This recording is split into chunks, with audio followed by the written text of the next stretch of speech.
It's just a huge honor for me today to be podcast interviewing John Anthony Sanchez, certified public accountant who started his career working in public accounting in 1994. After a few years, he ventured into private business working in controllership and CFO roles. In 2010, John launched his own firm, John A Sanchez Company, with the objective to provide CFO-level insight for business owners unable to hire one full-time. Typical engagements include tax advisory, accounting, controller services, cash flow planning, and CFO management service. Jazz & Company has engineered business structures and strategies that have saved clients over $2 million in taxes to date, which is almost half the $3.8 million I paid in alimony. A well-managed and profitable dental practice starts with the right financial partner. At John A. Sanchez & Company, they specialize in accounting services designed to meet the needs of all types of dentists, including family dentists, orthodontists, and other oral healthcare professionals. Their experience working in dentistry makes them uniquely qualified to provide accounting and strategies that will contribute to the success of your dental practice. My gosh, I could read your resume for 40 days and 40 nights. John, I had you come on the show because I love your answers on Dental Town, whether it be on the PPA or forgiveness loans. I mean, you just always crushing it. How are you doing today? Oh, doing great. Thanks for having me on the show, Howard. Really excited to be here. So you're saying dentists want to pay less taxes? I thought they wanted to pay more alimony and more taxes. This is all news to me. Yeah. When did this new trend start? It's a whole new world, right? Yeah, most dentists go into business to, work all crazy hours and, take as little home pay, right? That's not what they want. One of the reasons I love dentists so much is because, number one, anytime you go to college and you just learn the four basics, math, physics, chemistry, and accounting. All the crazy people on Facebook that are saying all the crazy stuff they were never classically trained. There's only four pillars. That's all we've got at this, math, physics, chemistry, and biology.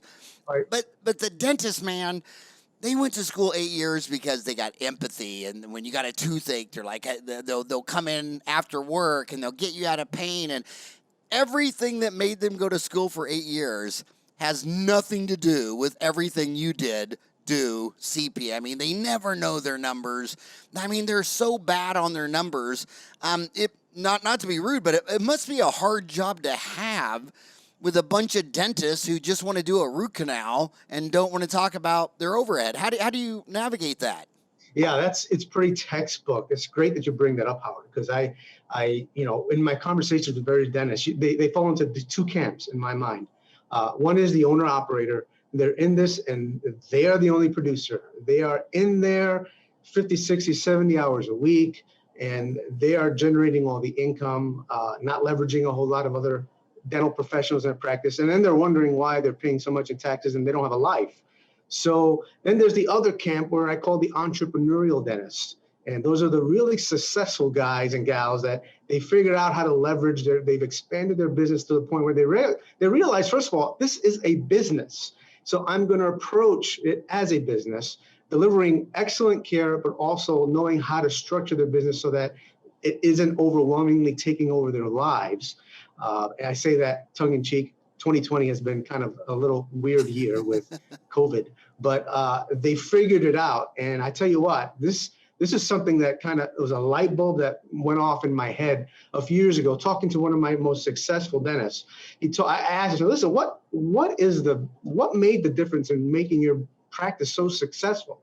And he shot, well, I learned this. I learned how to leverage this. I had to extricate myself out of the sole producer. I had to do this, that. And as he's telling me these things, in my mind, I'm checking off, wait a minute, that's just like my business. We're in the same business. He deals with teeth. I deal in professional services. And so we have this commonality with dentists and why we're able to understand what's their struggles, how to help them get out of that rat race mentality and to focus on realizing you're running a business. Let's look at this as a business owner, not as a dentist, if that makes any sense. Yeah, I think it's a number means more to me if I can associate it with something else. That's just the way my nogger works, and I'm knocking on my head. I think it was interesting that there's the same number of dental offices and convenience stores like 7-Eleven and Circle K. And in both cases, 2/3 are owner operators, and they're getting the convenience stores. They're getting crushed by the big players, and about every year, the big boys will buy another 500 or 1,000 of the buyout people. Right. And as Circle K and 7-Eleven are getting crunched by the big operators, dental offices are getting crunched, same thing, by these big DSOs. Right. You've been in this game a long time. It's 2020, and in 2020 you're supposed to have 2020 vision. So when you look out, I know a 5-year forecast, 10 years, insane, but if you were to go out 10 years to 2030, how much more of this market do you think is going to get consolidated by DSOs because they're better at everything you do? And they don't even, a lot of the owners aren't even dentists. They don't have to be a dentist. Right. How much are they going to consolidate? You know what? That's a great question. When you look at these DSOs, you got to look at who's behind DSOs. So I have a personal friend of mine who's in private equity. That's exactly what they're looking at. They're looking at fragmented industries, and they're trying to figure out how to figure out the back office part to make that efficient. And then they're purchasing, consolidating. So they're buying and building. And I can only see more of that. And especially now as we go into this post-COVID era, and where we're going to have so much more tightening in the market. We have a new administration. Taxes are going to go up probably, most likely. There's going to be increasing pressure to consolidate and make the industry more efficient. Because like you said, this is an industry rife with owner operators that is just ripe for consolidation. So I see more of it for sure. And were you just talking about Circle K or 7-Eleven? Exactly. Exactly. It's really weird. I love a dentist, North Carolina named, I call him T-Bone, but his name's Tarun, and he's Indian, and he always makes Indian jokes that the Indians own all the 7-Elevens and Circle Ks and all that kind of stuff. But the bottom line is, if you own one convenience store, you never get a scale of management. And I don't like the word DSO because it's one of them trigger words where you just say it and everybody already has an automatic reaction. And you can't think if you have an automatic reaction to a concept. You could only think about it if you could turn off your emotional fuse and just time. So I just like calling it group practice. And when I opened up my dental office, I was so damn young and dumb that you went from 120 kids in your class to one dentist, that I hired an associate just for social fun. And I should have hired a 65-year-old since I was 24, but I was so dumb I hired another 20. I think he was 25. So it was like Dumb and Dumber, just two baby kids, but we had a ton of fun.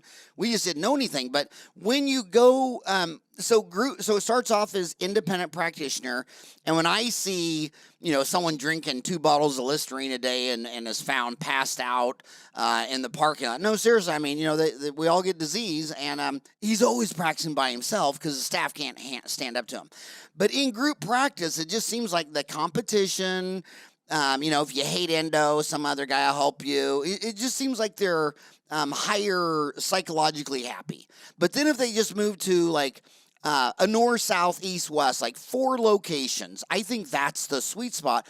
Then they can get a layer of manager. They can bring in a guy like you to be the chief financial officer. They can bring in an HR person, a marketing person, and really those 3 people, you're just so much more efficient. Now, I don't know about needing to go to, 1,000 locations, because then the headquarters unit, when they buy a local unit, they add another layer of not just management, but they want another 17% off the top. Shit, my lab and supplies ain't even 17%. What are you going to do for me? Right. Where, so I do think, I know group practice has less dysfunctional pass. So I'm a big fan of group practice, and I'm a big fan of group practice 2 or 3 locations. But, dude, you're talking to thousands of dentists right now that don't want to be in a group practice. They don't want to do multiple locations, and there's not enough hours in the day to do to learn root canals, fillings, and crowns, let alone the difference in a statement of cash flow, a balance sheet, and a statement of income. So how do you get more hours in their? How do you get more of their mind share? Yeah, that's the big $64,000 question. It's really finding the right people in the right seat, right? So where you can't be the generalist, you can't do it all. So you got to have the right people in the right seats to be able to deliver those types of services. So that maybe becomes, if you're not going to be a 2-3 location practice, you're a one location, but you're a little larger than you are right now. And I think a lot of dentists have a hard time thinking past that. They have a hard time thinking past, I'm the one doing all the work. I'm the one that has all the expertise and the answers. And I think that's the mental block they have to get past to be able to grow to the point where they're not so overwhelmed and overtaken by their business, and they can live the lifestyle that they intended to when they first started in their practice. And I think once they get past that and understand, this doesn't have to be, I'm not the answer to everything. I got to bring the right people into my practice so I can grow it to the level that I want to grow it. So, when you're talking business and finance, I notice there's if the dentists are, all animals are control freak. No one, I mean, an ant won't even let a spider walk across their anthill. You see in Mother Nature. I don't understand how people could look. I mean, I grew up watching Mutual of Omaha Wild Kingdom. It looks like nobody likes their neighbors. Nobody wants, and I wish they would associate the laws with the animal kingdom. Like people say, well, it's against, they have the right to kill you. You walk in the house. Yep, ants, spiders, and caterpillars, they all agree. You know what I mean? But it seems like when it comes to money, it's not just an anthill. It's some emotional thing, and they're control freaks, so a lot of them don't want their spouse to know or their front office to know. I almost think it's an ego embarrassment. They almost don't want to raise their hand for help because they're so afraid. The scariest thing in the world is that John is going to come in their office and say, holy shit, you're batshit crazy. This is the highest overhead.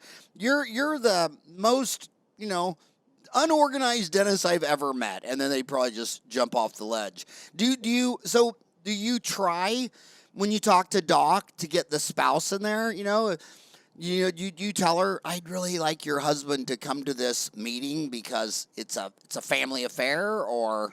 Yeah, for practitioners that do have their spouse involved, they're a pretty integral part of that team. So it's really getting them comfortable with, look, I tell them in my first meeting, listen, I need to know the good, the bad, the ugly, right? Don't be afraid to show me the ugly, because by the way, everyone's got ugly.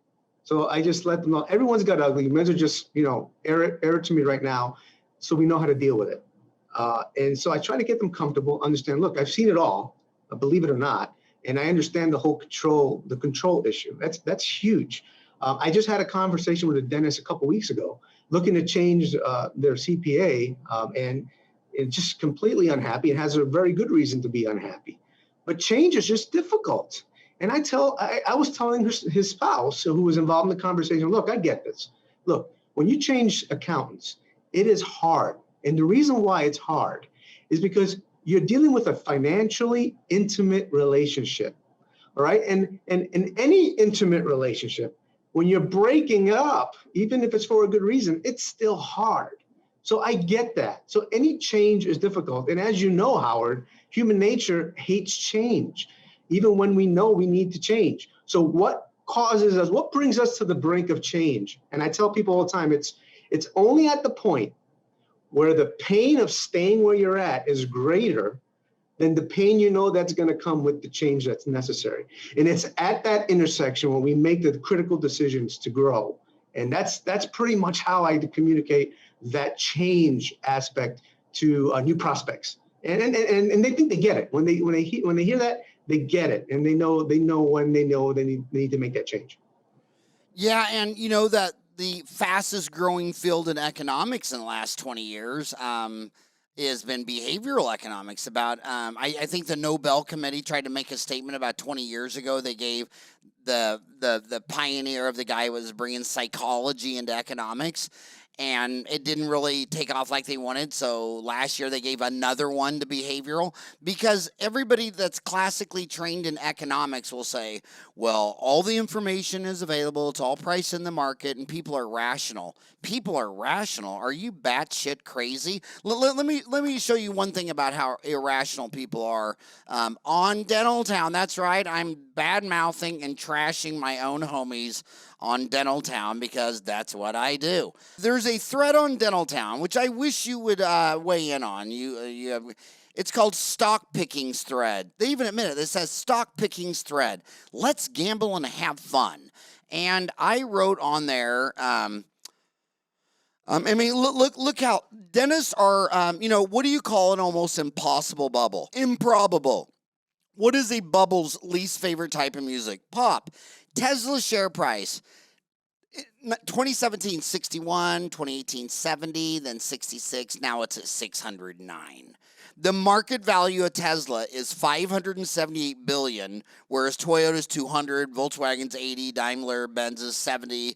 So if you could sell Tesla and buy Toyota, Volkswagen, Daimler, GM, BMW, Honda, and Ford, how insane would you have to be? And by the way, Norway has the highest share of electric cars as percent of total cars sold in a country.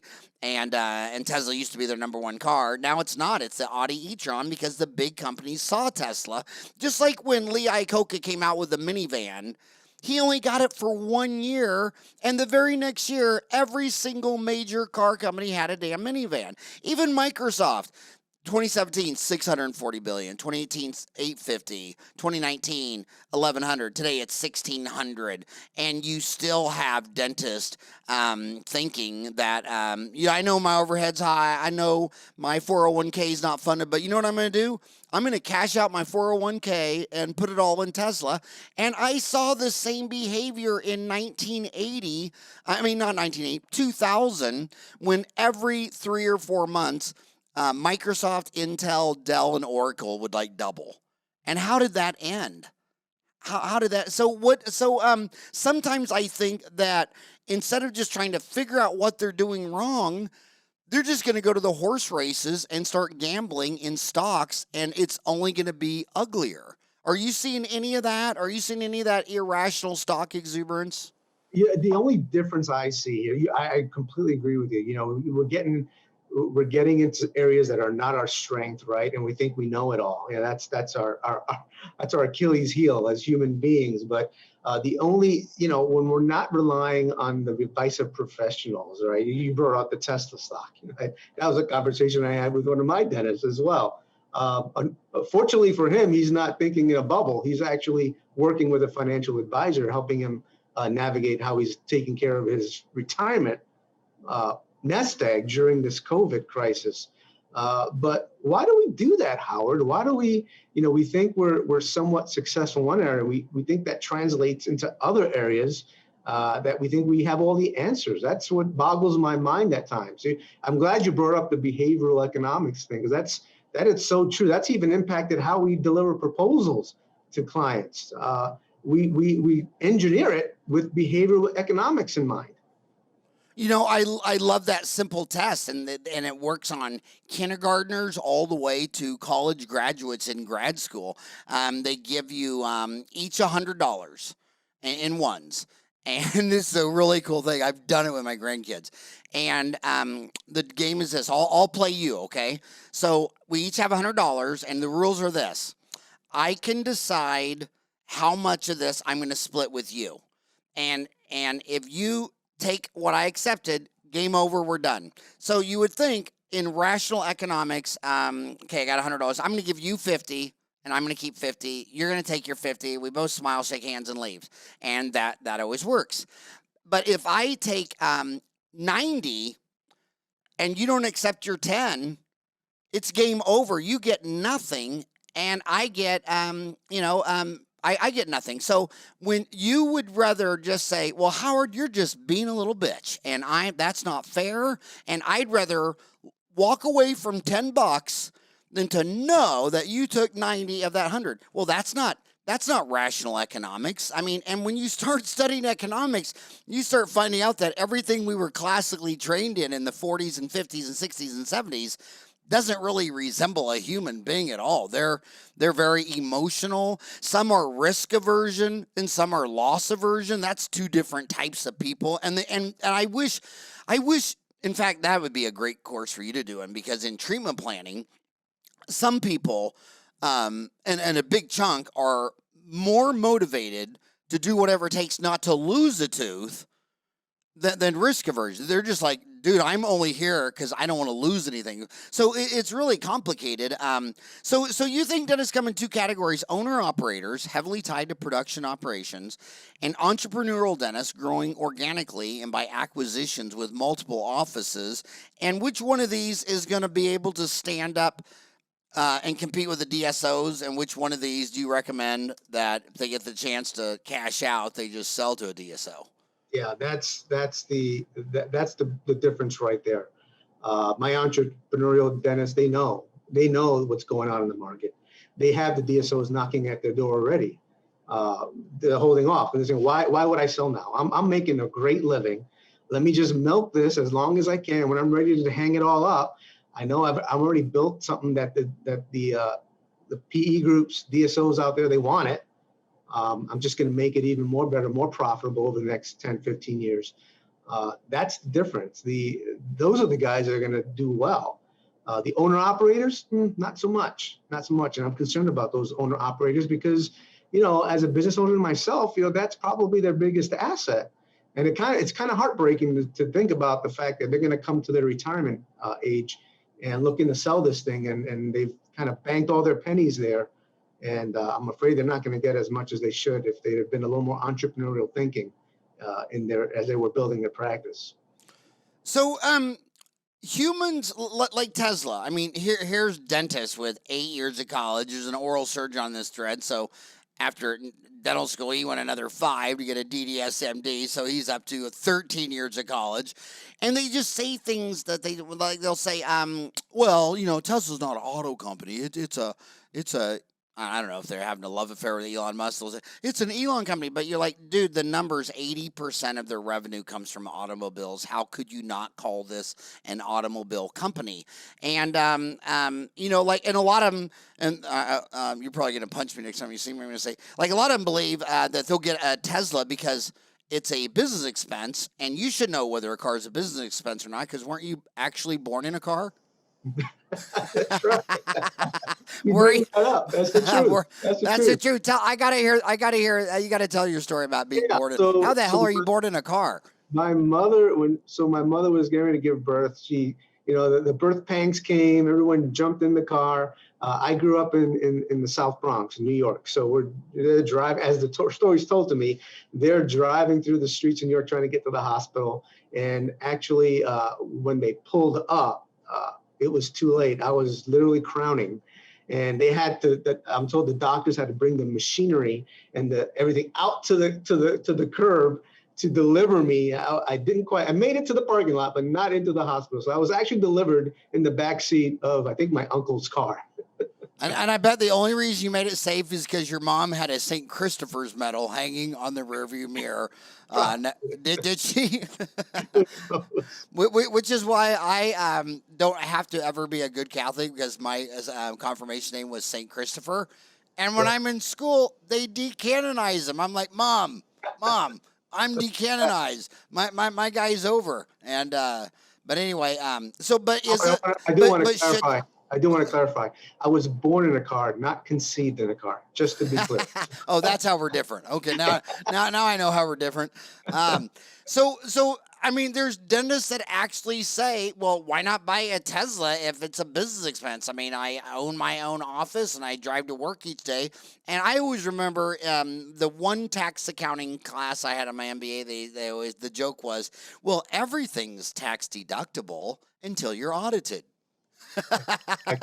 It's the old Seinfeld episode with Kramer. It's a write-off, Jerry. Everything's a write-off, right? Everything's a write-off till you get audited. Exactly. I had this conversation with a client a few years ago.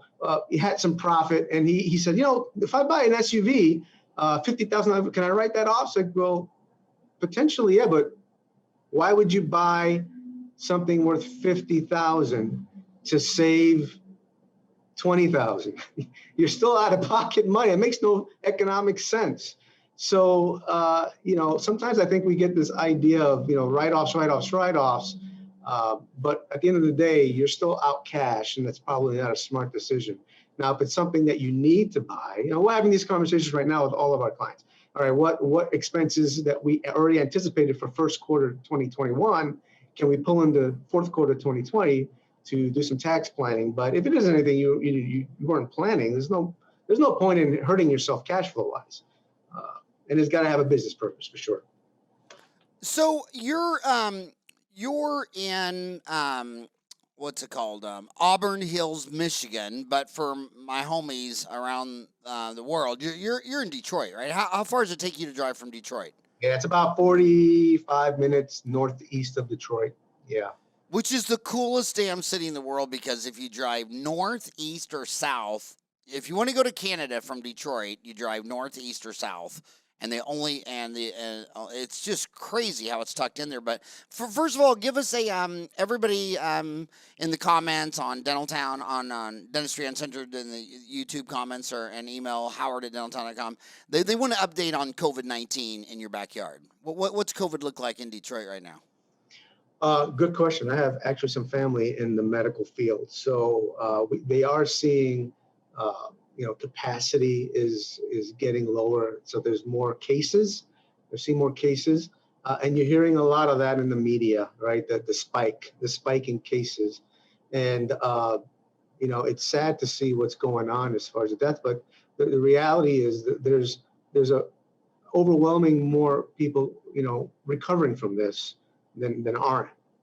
And I think it's just, it's adding to the over hysteria. And I'm talking to tens of thousands of medical professionals right now that will probably, this is a very contentious subject, but we know it's 99% of people are recovering from this. And the hysteria over it is just adding to the fear and the uncertainty that I think, in my personal opinion, it's a little overblown, and it's creating an overcorrection in so many different ways that it's hurting business, it's hurting families, it's hurting a lot of people, and it's it's just crazy. I hope we don't have a V2 of this in 2021, but I like to think we're over the hump here as we're getting out of the winter. And we were already talking about behavioral economics, and I mean, I don't ever like to think of people as doing right or wrong and this and that. I just try to understand what the hell they're doing, and it's back to behavioral economics. Like, if the country just could not lose 250,000 people, hey, I got an idea. Stop selling cigarettes, and you'll save 400,000 this year. Yeah. And if you would have pulled the cigarettes off the shelves and say, we're going to let this virus run free, but we're going to make it up in tobacco, holy moly, they would have drove those F-150s right through the governor's mansion, pulled out their 12 gauge and said, give me my cigarettes, or I'm going to, all hell break loose. And again, when 1,000 people are dying a day, it doesn't register. But if they saw 2 airplanes with 500 people in a jumbo jet crash above the city of Detroit, holy moly, they would have closed down the entire country in 1 hour. I mean, they can't fly on an airplane where one person died in 2019, but they can get on the highway with cars made from your city of Detroit, where 36,000 people died. By the way, Google just finished their 5-year study. They did it in Phoenix, and their Waymo, their autonomous driverless cars, 5 years, guess how many people died? 0. Guess how many people were killed with a human behind the wheel per day? 100 per day. And what are the people already doing? They're trying to block autonomous driverless cars because they're afraid of them. In fact, guess what the biggest problem was in Phoenix in 5 years? You hear about that, Kyle? What the biggest issue was? People would throw rocks at it when it went by. They're freaking crazy. They're crazy wild animals, and they saw a driverless car, and their first instinct is to throw a rock at it. How batshit crazy are you when you throw a rock at a robot? Howard, you can't confuse the American public with the facts. You can't do that. Yeah. So I want to I want to ask you this. You you always talk about tax strategies, and what percent of dentists really proactively try to understand that the easiest dollar earned is a dollar in expenses saved? The second easiest dollar earned is a dollar in taxes delayed.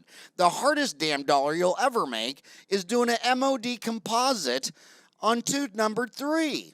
And I'm just like, why the hell would you want to earn a dollar by doing another MOD filling when you could have saved a dollar on your PPA and you could have saved a dollar on your taxes? But a lot of people think, well, first of all, I want to get a measurement for you. What percent of your dentist clients seriously want tax prevention, tax strategies, and they realize that that's the second easiest dollar earned is a dollar in taxes delayed? Yeah, that's every conversation I have with new prospects, right? They're looking at how do I save on taxes, and that's a conversation I have with every client, and every situation we're coming across. We're looking at their entire, what I call their tax footprint, right? I'm looking at your business, looking at your personal, I'm looking at all your sources of income, and as I tell our clients and our prospects, look, the most expensive form of income is W-2 wages.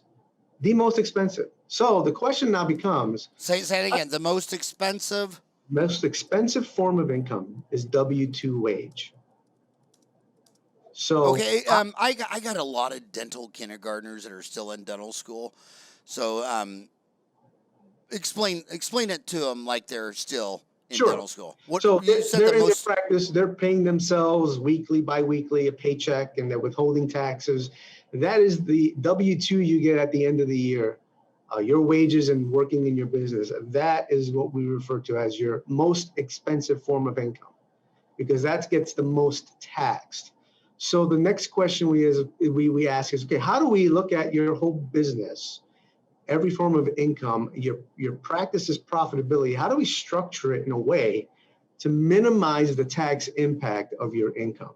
And that's where we come up with the tax strategies. And so we look at that, and we have delivered those strategies to a lot of our prospects. And that's where we came up with our $2 million in savings over a 5-year time span, which is basically $2 million of wealth creation. When you look at it, Howard, is creating wealth creation by minimizing tax. So it's knowing how to do it right per the IRS rules and doing it so that it's audit proofed. And that's the difference. There are guys out there that are doing this, kind of without any discipline or logic behind it. And they're kind of big red audit flags waiting to happen. You know as well as I do that on Dental Town, one of the biggest threads ever is the real estate thread. And there's a lot of guys on that thread that just believe that you can invest in real estate tax-free your whole life or whatever. But when you're forming tax strategies, what are your, when I go to McDonald's, it's a fish, it's a Big Mac fry and a Coke. When you're doing tax strategy, right? When I'm a dentist and I walk into your office in Detroit, what is your Big Mac fry and a Coke? And by the way, I got rid of my dental office aquarium and I just replaced it with Long John Silver's. It's so much better now. But what are your main things? Because I was wondering, is like real estate one of those things? Because that's the next question they're going to ask you. Why should I rent from age 25 to 65? Shouldn't I own my land and buildings? So is real estate one of the tax strategies? And what are your top 3 tax strategies? Yeah, no, good question. And I'll try to answer that without giving away the secret sauce, since you brought up Big Mac. So yeah, real estate is involved. Obviously, that's going to be an interesting strategy going forward, Howard. COVID-19, as I'm talking to you, I'm looking out my window along the main thoroughfare here in Auburn Hills. I can see from my window the Chrysler headquarters right here. This whole area is office buildings everywhere that are fairly tied into the auto industry for the most part. I can tell you COVID-19 has decimated the amount of traffic in this area. Restaurants are suffering. When I talk to these people, they're saying, listen, our corporate headquarters has told us we've been working from home for the last 6 months. And they're telling us, you know what, this is working. If you want to permanently stay home working, that's the direction we're going into next year.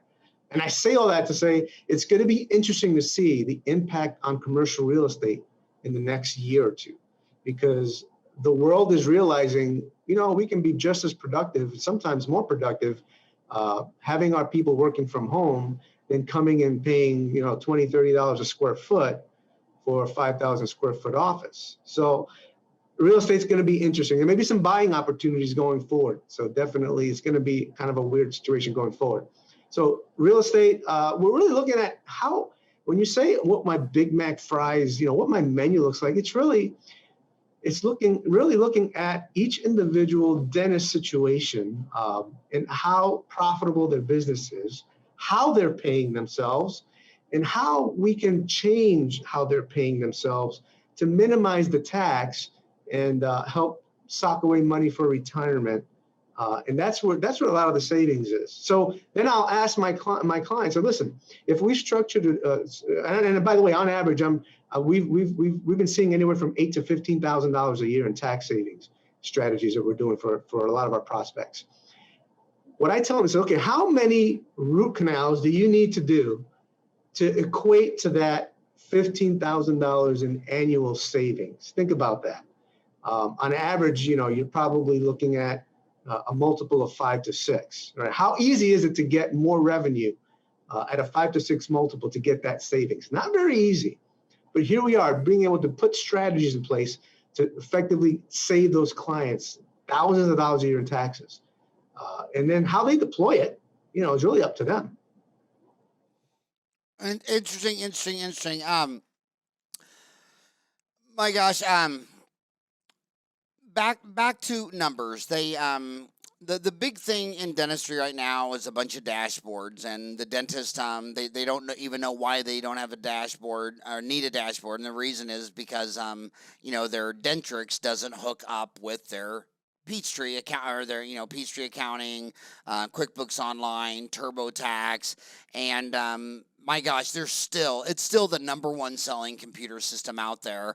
And I think if they change the name of Dentrix to Dr. Dumbass, they would still sell the same number. You know what I mean? Because like I say, that's why I love my homies. They'd rather go get their diplomat in the Academy of Who Gives a Crap than learn their numbers. And they don't know when someone's been stealing $50,000. When they cry to me and say, I just found out my office manager stole $100,000 their last 2 years, I always say, well, that's awesome, buddy, because if you owned a dry cleaner, she couldn't have stole $100,000 cash from me because there's not that much cash around. So at least you were in some luxurious business where there's actually 100,000 to steal. I say that's a good one. But how do you run a business? Because the DSOs, like Stephen Thorne, his dad's a dentist. He said, why do I need to go to dental school? I can hire a dentist on Craigslist in an hour. He went and bought a copy of a practice management system, and then under the condition that he wasn't going to sell it or anything, but he was going to own the software and then bring in a couple programmers and start fixing it from there.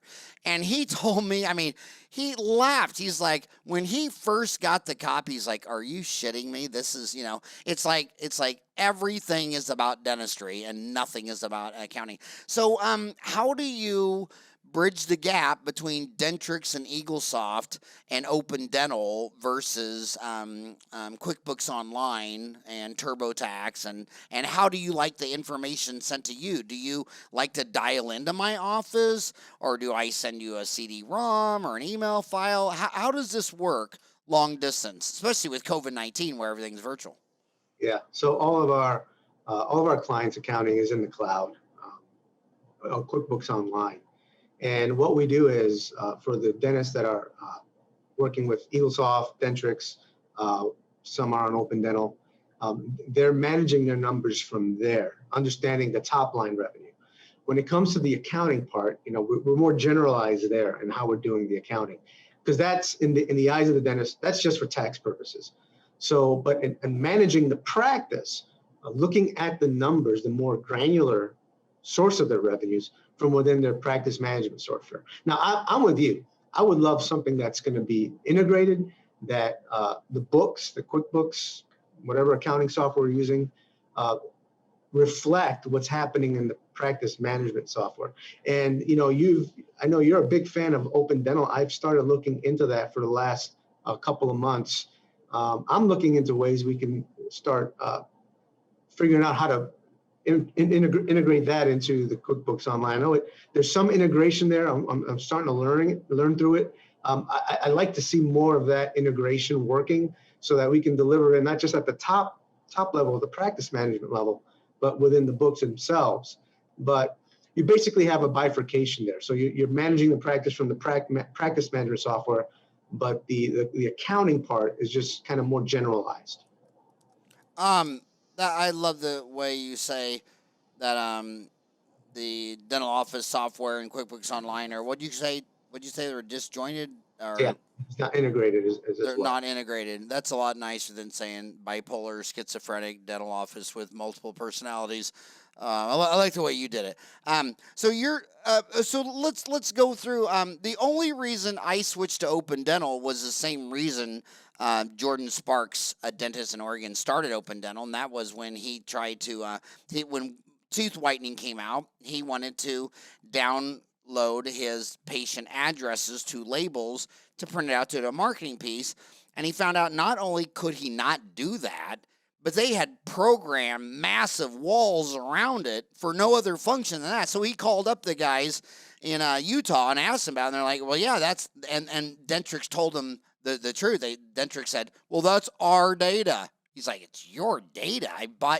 Holy shit. I mean, the things people can believe. I still can't believe the shit humans can believe, but that's what they believe. So I only switched to Open Dental because, two of my 4 sons programmers. I'm trying to get all my grandkids to program. Programming is the language. I mean, right now I only speak 2 languages, math and English. And I tell my grandkids, my oldest one's now 13. I tell Donnell, I said, Donnell, you got to learn. I tell him in 1880, 80% of everyone on earth could not read or write, and they called them illiterate. And now it's the digital world, and now it's like 90% of the planet cannot write a single line of code. And once you can write one language, you can choose to anyone. But do you like Open Dentals just because it's open, or because right now there's kids listening to you that are working at some DSO and they plan on buying their own office? There's wondering, what practice management software would you recommend today in 2020? Yeah, I like the fact that it is open. Yes, Open Dental being open, the ability, the propensity to be able to integrate with your accounting software. So that gives you more flexibility there. Any other practice management software out there that's, as you said, it's closed walls, right? It's proprietary. They're not going to let you tinker with what's under the hood. That's going to limit what you can do with it as far as integrating with your accounting software. So as you know, I tell clients all the time, not every dollar of revenue is created equal. Well, what do I mean by that? Well, you know what I mean by that, Howard, right? Not every service delivery you do in the dental practice has the same profit attached to it. So if you don't know that, and you're focusing on building your practice on certain areas of service that may not be profitable as others, well, why are you focusing your time and attention on that? So that's where you have to know your numbers, and that's where the practice management software is going to help. You posted on Dental Town on PPP forgiveness received, and it's on everybody's mind. The ADA, my buddy Marco Vucicek, who is just the greatest healthcare economist in the world. He worked at the United Nations, the World Health Organization. The ADA got him. But anyway, Vucicek just came out with an article today that the PPE has made the supply bill drastically increase. I mean, it's an expense that you can totally see. It really went up for all the dental offices. What should you be thinking about PPE if you're a dentist and you're mad about all that? Yeah, we've got a dentist client that's invested tens of thousands of dollars into a special filtration system in his office that sanitizes the air. I mean, he took it very seriously and sank a lot of money into it. This is changing a lot of ways how dentists are looking at their practice, or it should be. It should be, because I think, as much as I hate to admit this, Howard, I think COVID-19 has changed the psyche of our country, and if you're on the extreme end of that mentality, you picture our U.S. cities looking like China, where everyone's walking around with a mask, even outdoors, 24 hours a day, 7 days a week. But I think at a very minimum, I've found, and I think you have too, people are more germophobic. They're more aware of these invisible biomes out there that can really, really cause some scary things to happen in your body. And so now dentists are looking at, okay, how do I alleviate my customers' concerns, and why they might, second guess whether they should come see me, every quarter, and maybe do it once a year. Well, that impacts my business. Well, how do I alleviate their concerns? And so they're putting all these protections in place to give the customers that comfort, that sanitizing, everything's clean. This is a safe place to come. It's really changing how the American public is thinking.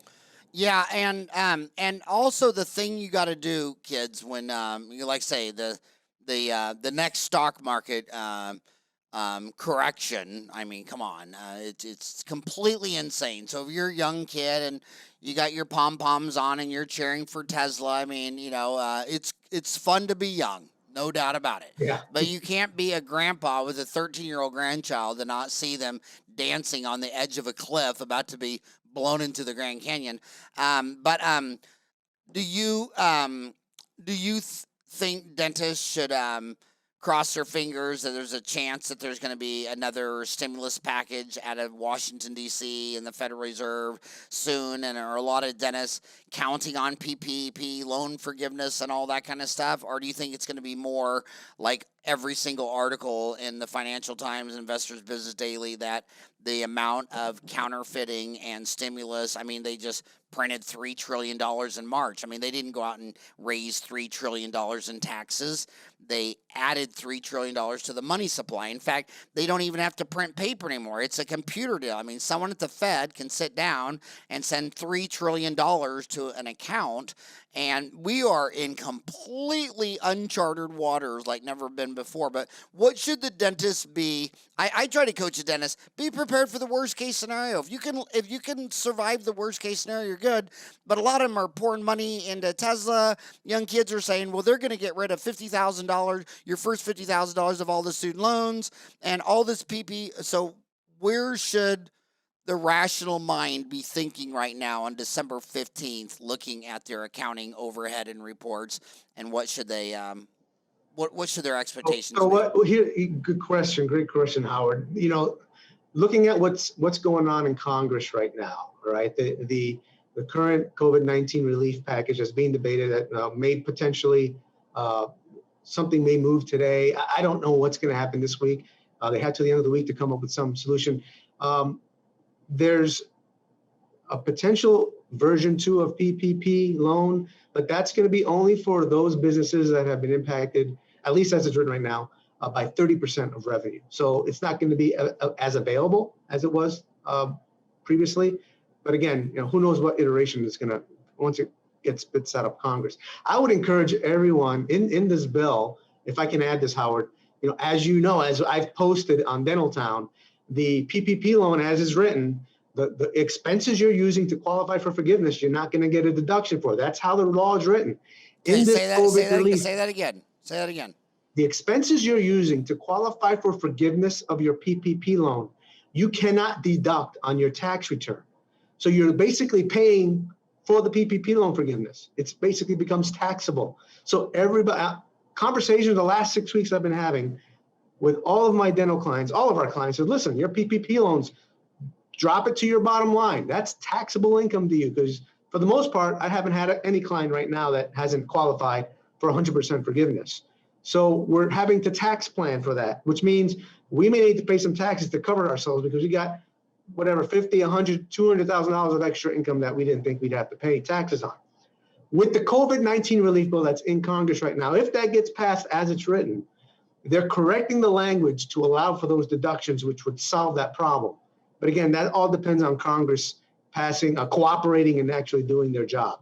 So that's, I'm encouraging everyone, call your legislators, get on the phone, help pushed this thing to get approved, negotiated, cooperating on Congress on both sides of the aisle. There is support on both sides of the aisle.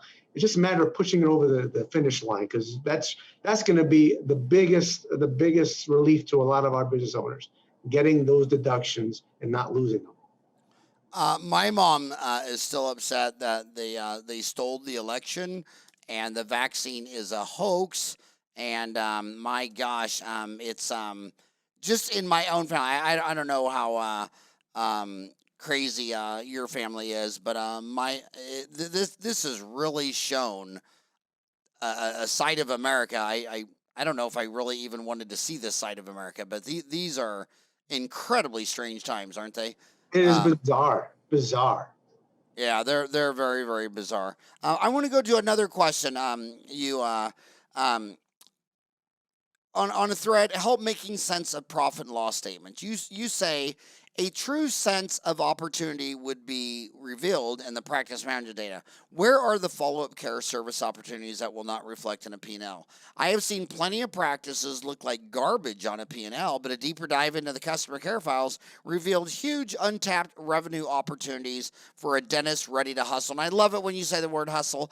I mean, I don't care if you never made a B in trig. I mean, the dentists who hustle, they always do better. In fact, that's one of the longest running jokes in dentistry, that the A students sat in the front couple rows and they all wanted to get into specialty school, that 20%. And then you had the middle, but it was the guys in the last two rows that were laughing and giggling and talking and not really getting an A in biochemistry. But they knew business, they knew how to work, they need to hustle. And like in most dental schools, they'll tell you the back row was the boys that were hitting the home runs over the fence, because they could hustle. They saw the market, and the market is really simple. No one knows what you're selling. They know what an iPhone is. They know what a can of Coke is. They know what bottled water is. But when you look at somebody and say, "Hey, dude, you need 4 cavities," they don't. They don't know if they have 4 cavities or not. They're looking at you. And in fact, by the way, man, you look awesome. Your office looks awesome. I mean, really. And I just look at your office and I think, yeah, he must be a really successful dental accountant in Detroit. And so those are kind of the back row boys in the dental school, where they knew they could look you in the eye and shake your hand and ask you about your grandma and crush it. But what were you thinking when you wrote that? A true sense of opportunity. Good question. I've always, Howard, you know this. I've always said hustle outperforms talent any day, because it's the guys that think they've got it all together. They've got all the answers that, they bring. For some reason, I've been in my career 30 years, and I can just tell you, I can only tell you from what I've seen. Hustle outperforms talent any day, and I've seen it in my life. I've seen it in countless. When you're a CPA firm, you deal with hundreds of businesses, in all shapes and sizes, all walks of life, and I can tell you there are people that are successful. In my mind, I'm thinking, man, that guy really isn't that smart, but heck, he is a hustler. And I can tell you on the flip side, I've seen some real smart guys that aren't doing much. What's the difference? It's that hustle, man. It's not, you can't come to the table with entitled mentality. Hard work's still hard work. You can work smart, but it's still work. Nothing's going to be given to you. So I use this example in that I had a dentist client. He purchased a practice several years ago, and I noticed, looking at his numbers just spiked over the first 2 years, and he was able to pay off his acquisition debt within that 2-year frame. And I asked him, what was the difference here, or how? He says, listen, when I look at the practice management, I can identify the fact that the dentist that I bought it from wasn't hustling. There were follow-up opportunities with the customer base that he just wasn't following up on and wasn't hustling. He said, I knew I can get in there, and I knew that I can follow up, be relentlessly contacting my customers to bring them in for those additional care items, to make sure that they were taking care of their oral hygiene and their health and fixing what was wrong. And over a span of 2 years, he was able to almost double the revenue because he was hustling. And you're not going to be able to see that on a P&L. You're only going to be able to see that by deep diving into the numbers on the practice management software. And that's what I meant when I posted that. So that's where your focus needs to be. The P&L, I mean, it has its value and information, but the real visibility into that business is looking at the customer base and what other opportunities for revenue generating services you can perform. So you talked about Open Dental versus Dentrix, EagleSoft. Is QuickBooks in line? Is that kind of, what all your dentists are already on? And do you like it? And does that work for you? Yeah, that's what all of our clients are on. Yeah, all of them. Yep, all of them. Because we see the numbers, they see the numbers. We're not trading information back and forth with some desktop accounting. We left that 4 years ago. We're in the cloud. We've been in the cloud for 5 years. And when I started my practice 10 years ago, as I like to put it, I built my business with the intent of I want to be able to run it while I'm sitting on the beach in Tahiti. I've yet to make it to Tahiti, but I can run it on the beach if I ever get there. Man, Tahiti's that's cool. That's Tahiti. So it's like from Phoenix, like 6 hours to Hawaii on the airplane and 14 to Australia. And then Tahiti's about a halfway through there. It's a crazy place. And it's kind of so sad because in reading, I remember reading way back in the day in Creighton, first book I wrote was one of the first books I read on epidemiology was actually the Spanish Influenza. And the historians is so sad. They their island would be fine. They're in the middle of nowhere. And then once a month, a U.S. mail delivery guy would be delivering the air mail, and they would pull up. And then when they left, 2 weeks later, 5 to 50% of the island was dead. Oh, geez. And they didn't even know what germ theory was. I mean, just crazy, crazy, crazy. Same question with TurboTax. Is TurboTax this really smart program that does all your taxes and does all the tax strategies and all that? Or would you say that's probably for an individual, not a business? Oh, Howard, you're TurboTax. I had a friend of mine come into my office 3 years ago. He had done his tax return on TurboTax. And he's a smart guy, college educated, successful. He said, listen, he just had a question. John, I haven't figured this out. Can you help me? I said, yeah, bring it in. I haven't touched TurboTax, but I figured we'll figure it out. I'll help him. So I figured out what happened. He had done something. He claimed something wrong and was losing a $1,500 tax credit. And as it turned out, I thought, okay, if he missed this year, I said, do you have last year's TurboTax on your computer too? Yeah. So we pulled that up. Sure enough, guess what? He missed another $1,500 tax credit that same year. So I say that as an example. This was an intelligent guy.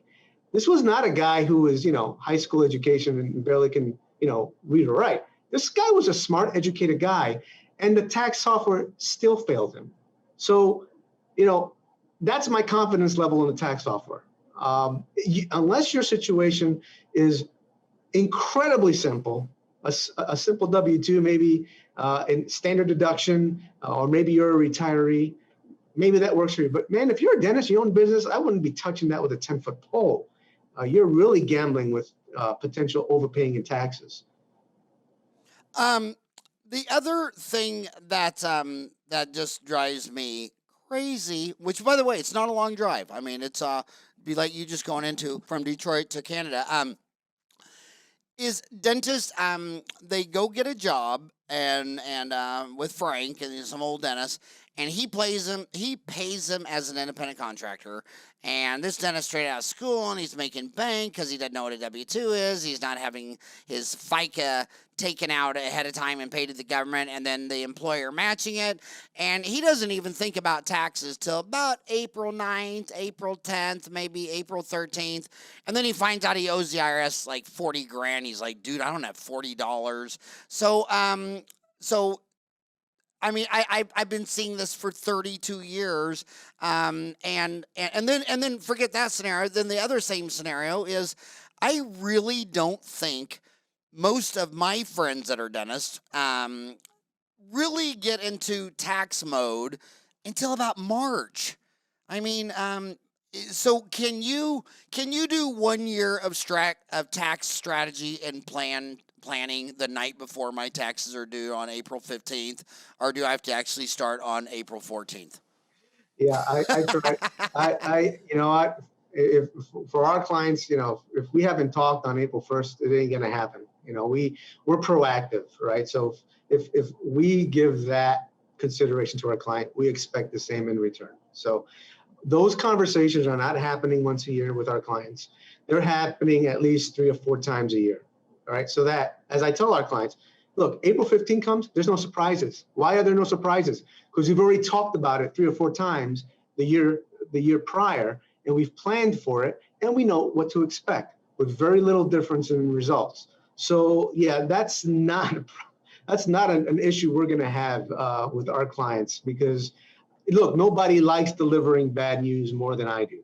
So the more I can do as a professional to avoid any surprises come April 15th, the more comfortable everybody is with, you know, how we're proactively addressing this issue of taxes. Well, you know, one reason I want to get off the tax conversation is because everybody knows about taxes. I mean, everybody knows that's a thing. They don't know, even in this dental school right up the street from me, they don't even know what cash flow means, let alone cash flow planning and CFO management services. A CFO is a chief financial officer. You're a CPA. Can you kind of be my CFO by being my CPA? I mean, how do you help them? How do you help dentists who want to take 1,400 implant courses and don't even know what cash flow is, and don't really use any of the tools a CFO would use? Yeah. So that's something we started doing this past year.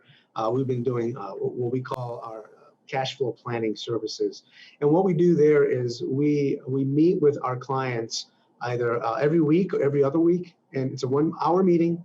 We're sharing screen, and we're just basically going through, okay, what's cash look like coming in this week? Over the next couple of weeks, what is it? What cash is going out? And we're making a collaborative decision in how we're managing our cash. Now, that seems simple, Howard, right? You would think that's happening anyway. You'd be surprised how many situations that's not happening. And it's kind of a haphazard exercise in running the day-to-day in a dental practice or in any business for that matter. But the benefit of that is not just in doing it, but there's an accountability there. Now it's not just you, Mr. or Mrs. Dentist, figuring out how to do this every week. You know, there's a set meeting. You're meeting with us, someone on our team. You've got to answer for, okay, what are we looking at for cash coming in and out? And we have to make some decisions. If there's cash tightness this week, okay, what are we not going to pay? What can we pull in from next week? It's accountability and a proactive approach to managing cash. And then, as you know, when you start measuring something, Howard, it affects other things that you don't realize.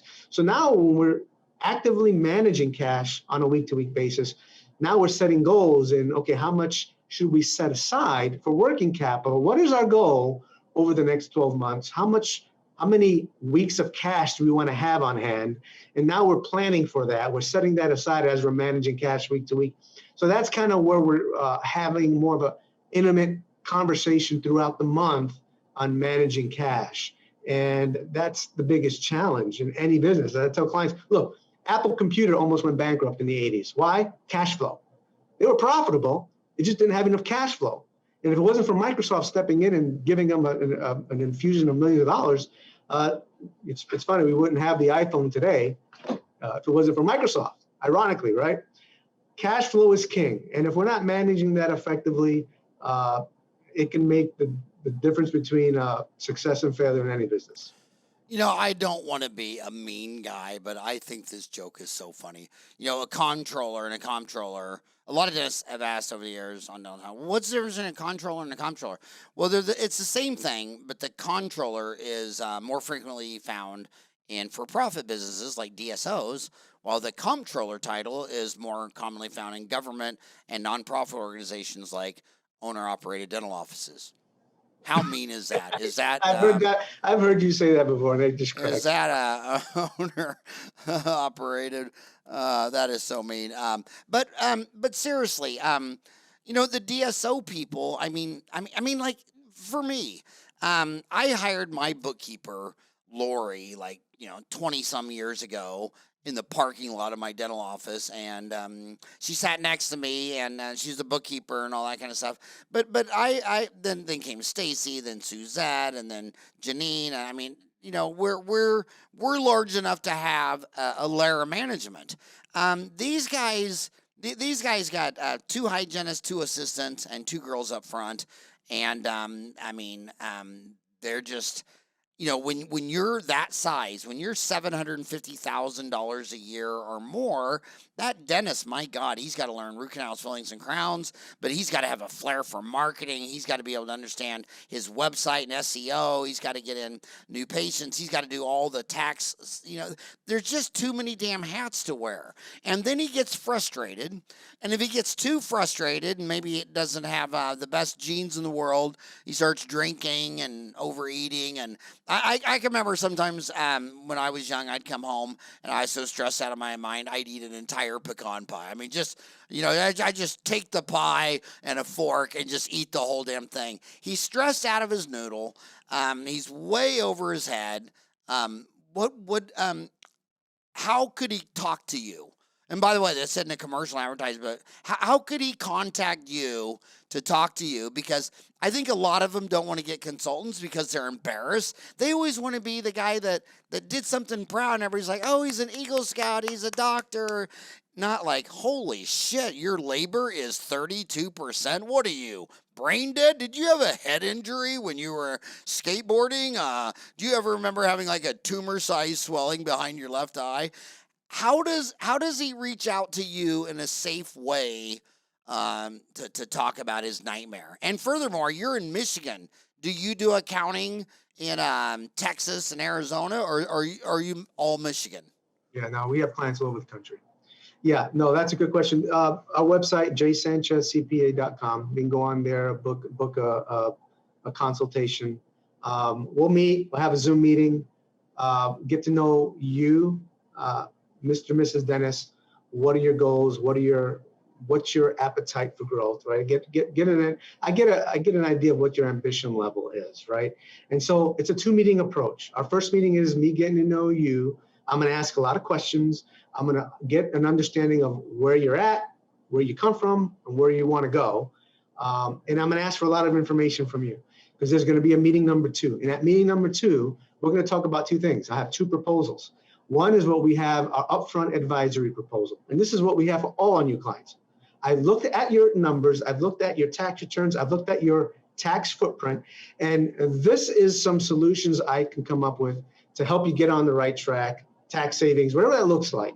Most of the time, it's upfront wins on tax savings. And like I said, we're looking at, I can tell you from experience, when we started doing this 2 years ago, I thought to myself, how am I going to come up with some kind of advisory proposal that's going to save clients' taxes? In my mind, in my naivete, I presumed everyone was being properly serviced by their CPAs.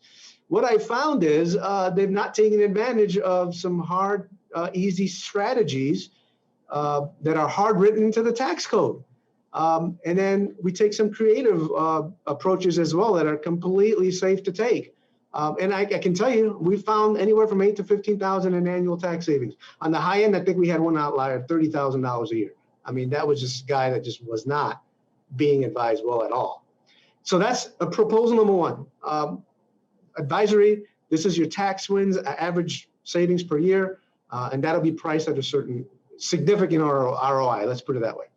Proposal number 2 is our annual maintenance. This is what we think you need based on what you've told us, and that's the ongoing accounting, payroll, whatever else you need.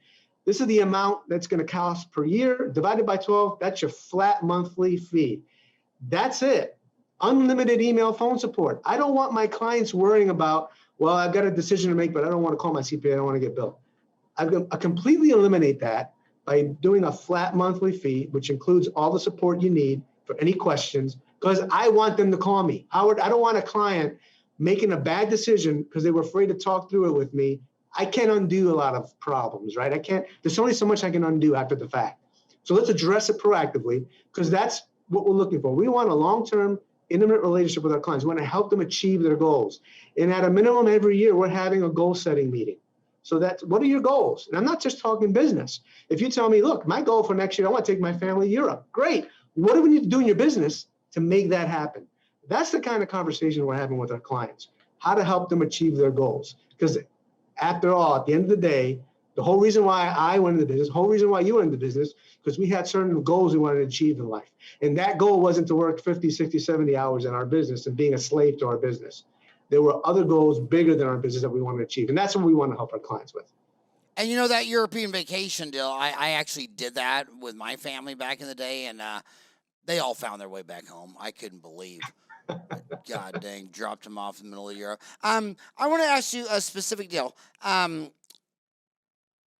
Where is the level to where I should have a dental office have a full-time bookkeeper that works with you versus you're not big enough for that? I mean, where does that usually come in at? Great question. Great question.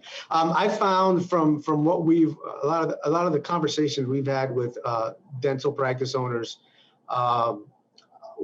once they're right under $1 million, you know, that's where we can help them with the accounting. Once they start breaching the $1 million mark, really hitting 2 to 3 million, different ball game. Once they start getting past that, that is where they start to see where maybe they bring on a full-time bookkeeper. But I can tell you this, even then our strategy shifts. We're doing less of the transactional work, the accounting, and we're doing more advisory work. So what does that mean? Well, that may mean monthly or quarterly CFO advisory meetings where we're looking at, all right, how's the business performing? What are accountabilities we can put in place to achieve certain projected goals we're trying to achieve for the year? So that it shifts away from the transactional and more into the advisory. So it kind of morphs into, we do a lot of bookkeeping, accounting, tax, obviously, that still comes. But as the business grows into more of an entrepreneurial enterprise, we're shifting more heavy into the advisory, less into the transactional.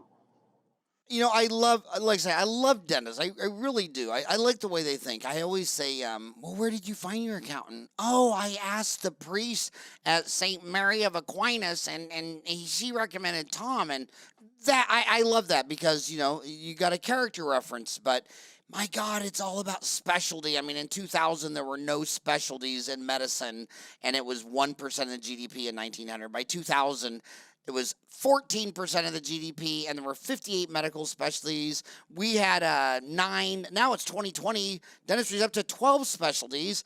And using a dentist that does not do a lot of dentists, if you use a CPA and you're the only dentist, run. If he's got you and one other guy, and that's your partner, associate, or the one guy you referred, run. I mean, it's and I want to ask you that, John. Do you think dentistry is a little different than, say, accounting for restaurants and wheat farmers? It's definitely, businesses. I got to tell clients this: look, you got to understand the client, or understanding their business and the challenges they're facing. Business itself, it's 80% the same in my mind. It's the 20% that makes it unique. And that 20% isn't hard to figure out, at least in my experience. Having worked with many dentists, we know the commonalities of the challenges they face and what's going on out there in the dental business. As you mentioned, the DSOs, the downward pressure on fees, and where can we focus on to maximize that top line revenue, but maximizing the profit. So having that commonality, understanding the common struggles that they're going at, that makes all the difference versus a generalist who's just going to lump you in with his retail clients and look at you as no different. And the other thing that I personally see all the time, now I get it, my boys that, they listen to my podcasts and things like that, but I got some feedback from my boys last week on one of my shows. He says, Dad, you're always harping people, that, dentists don't act their wage. They spend way over their head. They have Range Rovers and all this big house. They go, but Dad, you got to remember, he goes, you'd live in a shoe. I mean, I grew up with 7 kids. We were so poor, birth to 10, but I don't have bling. I don't know why anybody would buy a boat. If you can't find 3 different dentists that already have a boat, you didn't even call anyone. I don't need a cabin up north because every dentist I know has a cabin up north. I mean, I'm that asshole. I'd rather show up on your boat with a case of beer for me, and I'll let you have one. And I mean, they just spend above their wage, and I can't believe it. And my boys wanted me to remind you that, okay, I completely spend underneath my wage. I remember in Kansas all the time, it seemed like the smartest men, they lived through the Depression, and a lot of them you could always tell because they wore plaid pants. They didn't wear blue jeans because way back in the 20s, blue jeans were blue collar workers. That means you were working with your hands, and and the plaid pants guys, those were the owners. So when you're in Kansas, you see some really old man with a pair of like 70-year-old plaid pants. He's probably got $1 million in the savings account. You know what I mean? And but do you see? I know you can't throw your own clients under a bus, but do you see a lot of dentists spending above their wage? I do. I do see a lot of that. It's anything else. If you have a profitable business, you leverage that into a lifestyle. Look, that's human nature. We all have to fight that propensity to leverage our wage to a level of lifestyle that is vulnerable to dips, because life brings dips. 2020 has brought dips in big ways to business owners all over the country, all over the world for that matter. So yeah, that's something that it's funny you bring that as an example. My wife's grandfather was very much the same way. Grew up in the Great Depression. I always loved fascinated by the stories he told of growing up in the Depression and the things they've learned. And he was that guy with the plaid pants. It's funny. I never had that explained to me. That makes all the sense in the world. But when I first started my career in public accounting, I actually started I lived in Florida for 3 years, and I worked for a small firm. Most of our clients were farmers, believe it or not. When I first showed up there, I remember feeling a little, why am I working here, working with farmers? And till one day, one of these farmers pulled up in this old beat up pickup truck and had a meeting with my boss, the partner, and he left. And my boss walked in my office and says, so-and-so was in. See him? I said, yeah, so I'm. So do you realize he's worth $5 million? I said, are you kidding me? The guy is wearing clothes that probably is less than $5, and his truck looked like it's going to fall apart. He's like, yeah, those guys didn't have nothing to prove. But the guys were incredibly, incredibly wealthy. But you're right. Frugality brings wealth. And if anything, there's nothing worse than seeing any business owner, whether it's dentist or not, living a lifestyle that can easily just kind of come crumbling down with some unexpected turns in the economy. So that's I want to go back. I want to go back to your tax purposes, because I think you are you must have intellectual curiosity about tax, because you're really good at it. But my homies are seeing Joe Rogan move because of taxes from California to Texas. I mean, San Francisco has seen Oracle, Tesla, and Hewlett Packard move out of Texas, and I hope AOC is seeing this, because when she just casually says, well, taxes, I mean, they used to be 80%. I see no problem with it being 2/3, 65%. It's like, you just casually said you have no problem stealing and confiscating 2/3 of all my wealth. Well, that's halfway to violence. I mean, and I hate to use this example, but it's a difference between if you're just a little more aggressive, you start killing people, you invade your neighbor, I just want to make this country a little bigger. I'm going to invade my neighbor. Okay, you're not that violent. She hasn't killed anybody. A lot of the dictators by her age already had graveyards filled with people. But she's sitting back. She's not going to, I'm not afraid she's going to kill me, but when she just looks at you and says, yeah, we should raise taxes on the rich to 65, 70%, you're like, God dang.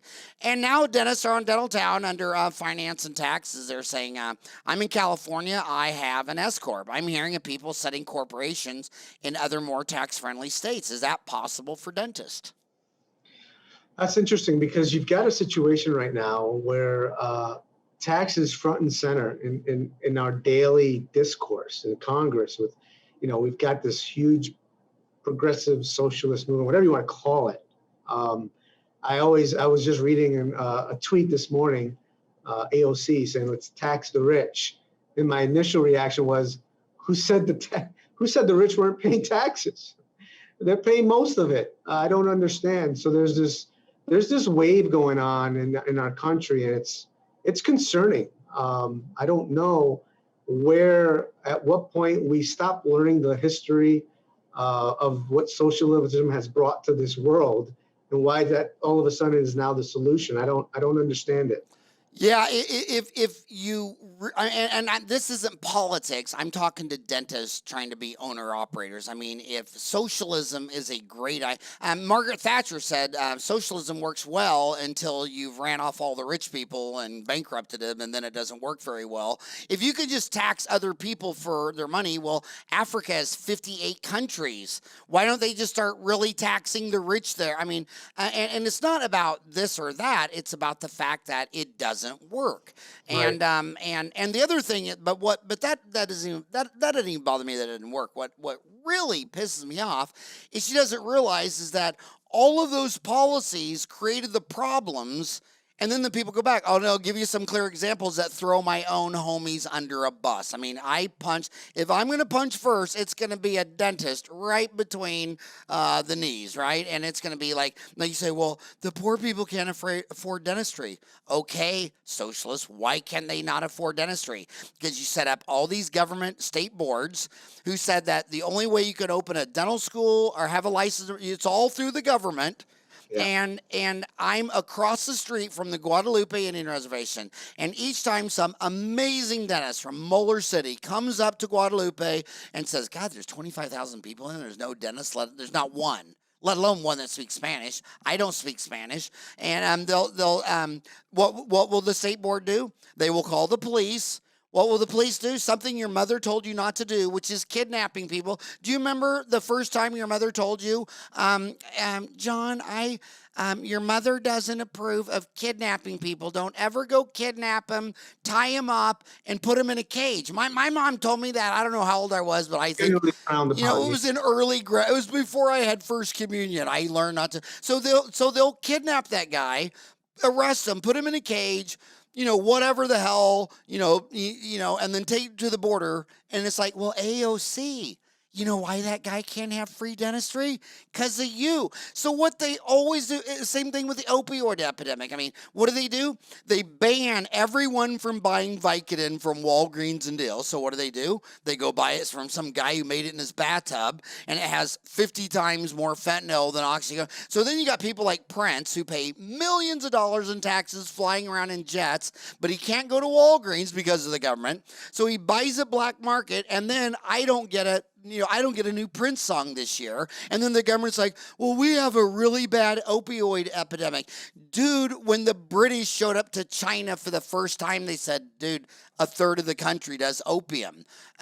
Okay. And guess what? They all were living, creating, eating, having babies. They're called functional alcoholics. But what's their solution? Arresting, kidnapping, cage, 3 million people in jail. There's 1 million people in jail for weed, and now it's legal in Arizona. It's like, well, if it's legal, at least let all those guys out. I mean, they're so damn dumb. My only mission is for the individual. I'm only coaching the individual. I have no faith in the government because I see what they've done for 5,000 years, and I know they're going to do it the next 5,000 years. They're not going to change any more than my mother.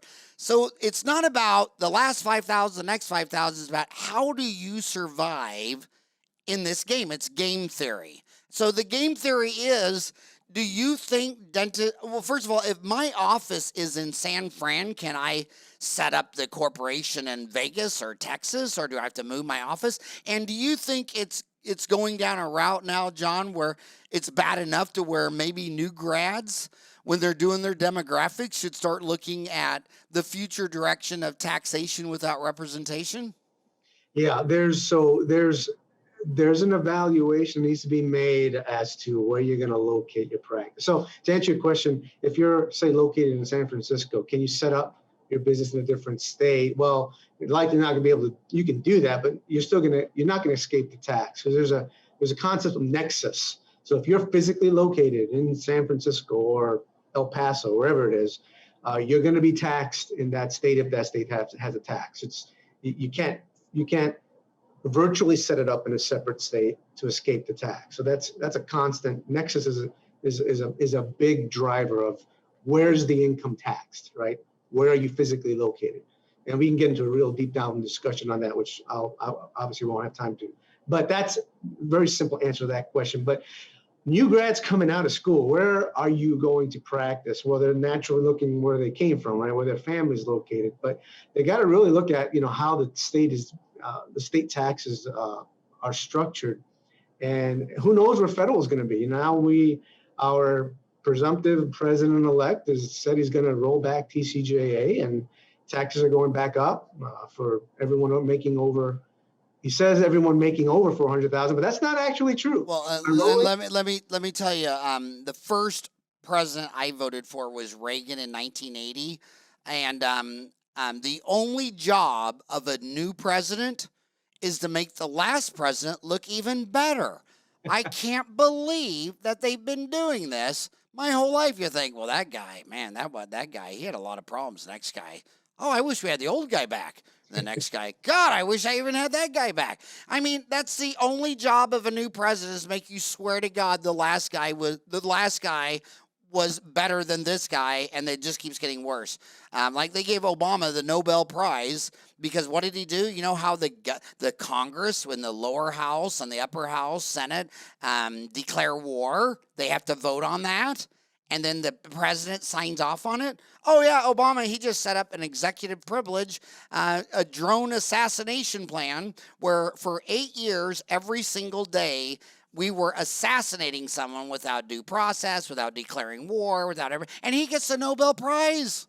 Yeah. I mean, I'm thinking I may be Time Magazine's sexiest man alive next year. I mean, I figure if Obama got the Nobel Peace Prize, I bet I'm due for the sexiest man alive. It's just, it would actually be more rational. How does a guy assassinate someone every single day in 7 different countries for 8 years and walk away with the Nobel Prize? So kids, I'm telling you, when it comes to the dual party system of America from like 1860 to 2020, one robbed the bank, one drove the getaway car. They're both batshit crazy. What you need to do is protect you. And you need to know what you're doing. And I love the fact that you pick your CPA out of the local ward.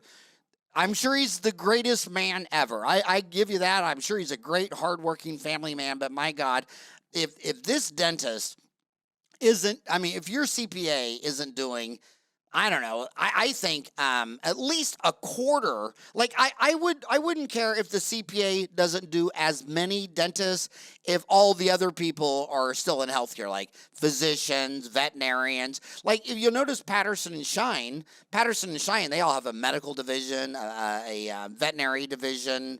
I just don't think you're going to do yourself well served if your CPA spends the morning with pork farmers, the afternoon with dairy farmers, and then you call them up and you're the root canal farmer. I just don't think that's a strategy. Do you agree with that or not? I agree. It's funny. Ironically, you bring up that's an excellent point. Veterinarians are the other group of professionals we work with. We found very similar businesses in that how you know what a veterinarian actually is? What's that? It's just a pediatric dentist, man. Their patient can't talk. What's the difference between a 2-year-old, a cat, a dog, and a frog? I mean, they're all dealing with animals that can't tell you what's going on. And I'd rather be a vet working on frogs than a pediatric dentist working on kids. Well, I just interrupted you. What'd you say? Yeah, so it's the similar disciplines, right? There's professional medical services. And so the same struggles that a dentist goes through, the same struggles a veterinarian is going through. And I even put myself in that same category, same struggles a CPA will go through. This professional services. So the solutions are going to kind of be very commonality solutions to minimize tax, maximize wealth, and help the clients our professionals achieve the goals and the dreams they want to achieve. So that's what we want to help them to do. Final question. I know you promised me an hour, and I went well over the hour. I'm sorry about that. I went over. My gosh, I went long over. But last question is: there are literally dentists that say that AI is going to figure all this out soon. Do you think AI is around the corner to tell a dentist, hey, John Anthony Sanchez, your 1 o'clock crown canceled. Why don't you go call Susie Lou to come in and to fill that appointment? Do you think AI is around the corner, or do you think it's still a pipe dream and it's not going to have any material impact in the next 5 years? Oh man, that's a loaded question, Howard. I don't think AI can be dismissed. It's going to impact all of our businesses. Here's where I'll there's a lot of fear of AI. There's a lot of trepidation as to what that means. It's going to impact me. What does that mean? Am I going to be out of a business? No. Look, the robots are coming, but the robots are here to help. We're still going to manage the robots. It's going to take away the lower level, unproductive use of our time, and take that over so that we can step up our game into that higher level of work to be more effective at what it is we're doing. So no, we don't have to fear AI. We have to fear if we want to continue doing the work that AI is going to replace. That's what you should fear. If you're not going to be, if you're going to be resistant to that change and not up your game and to provide that higher level of service, we're going to direct the AI. Make no mistake, we are going to still direct the AI. AI isn't going to take over. It's only going to take over if you refuse to change. And that's my take on the AI discussion. I just can't wait till AI combines with robotics so I can get married again. I'm not marrying the human again. I'm waiting for a robot with AI. It's John Anthony Sanchez, CPA, Jazz and Company, right outside of Detroit, Michigan. And you can go to his website, jsanchezcpa.com. John, seriously, man, thank you so much for coming on the show today and talking to my homies for an hour. Thank you, Howard. It's great to be here. Great to be here. All right, buddy. I'll see you on the message boards. Wonderful. Thank you. Bye.